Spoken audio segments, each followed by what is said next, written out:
qui est prévu en octobre, qui réunit pour l'instant les ex-insoumis comme François Ruffin ou Marine Tondelier pour les écologistes, mais ça ne va pas au-delà. Ou Clémentine. C'est vrai ? Oui.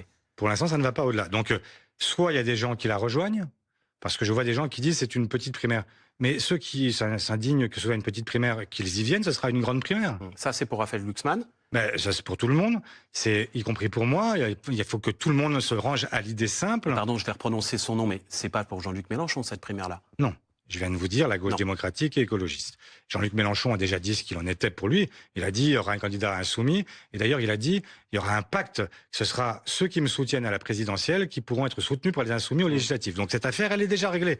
La clarté, si vous la voulez, je la fais ce soir, je vous l'ai dit, et il l'a faite lui-même. Donc vous avez en fait là une équation qui est parfaitement résolue.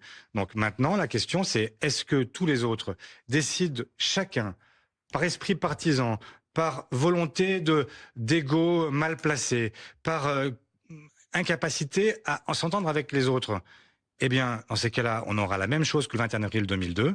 Vous aurez pléthore de candidatures et à la fin, vous aurez en fait la droite et l'extrême droite qui s'opposeront.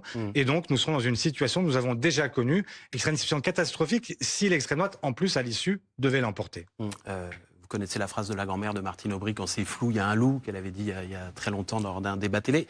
Il y a un flou sur un autre. Tombé à ses blessures. Il avait 42 ans, il était marié et il était père d'un enfant. Engagé depuis 2004 dans l'armée de terre, il avait fait le choix du dévouement à la France. C'est pour elle qu'il est mort. En votre nom, j'exprime notre solidarité à sa famille, à ses proches, à ses frères et sœurs d'armes du 7e bataillon des chasseurs alpins de Vars. En ce jour, nous pensons également à ces 6 camarades blessés. Nous leur souhaitons à tous un prompt rétablissement. En honorant la mémoire d'Arnaud Frion, c'est au dévouement de toutes nos forces armées que nous rendons hommage. Elles qui risquent leur vie pour protéger les nôtres. Mes chers collègues, en signe de recueillement, je vous demande de bien vouloir observer une minute de silence.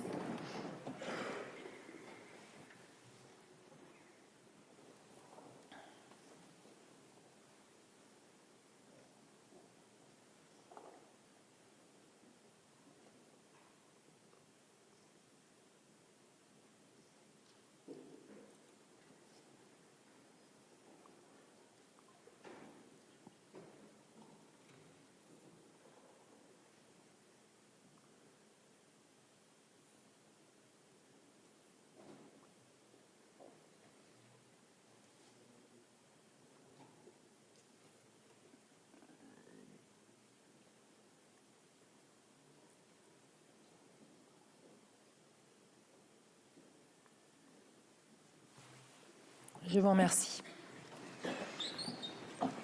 De se saisir de cet outil, la justice devrait pouvoir imposer la réquisition au préfet pour loger les personnes prioritaires que l'État a l'obligation de loger.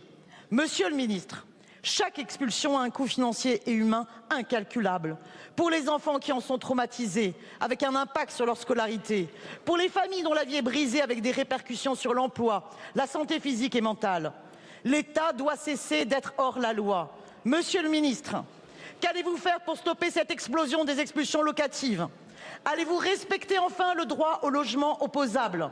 Le droit au logement doit l'emporter enfin sur le droit de spéculer sur le logement. Merci beaucoup, Madame la députée. La parole est à Monsieur Vincent Jeanbrun, ministre du Logement et de la Ville. Madame la Présidente, Mesdames et Messieurs les députés, Madame la députée Simonet, d'abord, vous avez raison de rappeler que l'expulsion doit être toujours le dernier recours, car elle s'accompagne d'un lot de traumas que vous avez rappelé, et je partage votre constat, ce n'est jamais la bonne solution, et ça fait effectivement des victimes.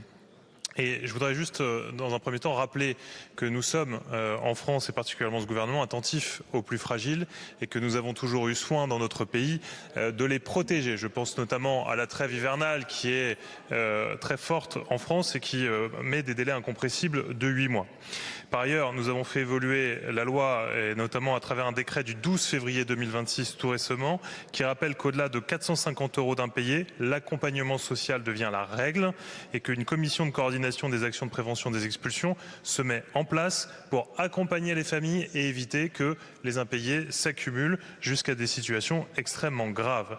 Mais je vous dis avec beaucoup de clarté qu'il faut évidemment prévenir ces situations difficiles d'impayés, mais je veux vous le dire avec la même clarté.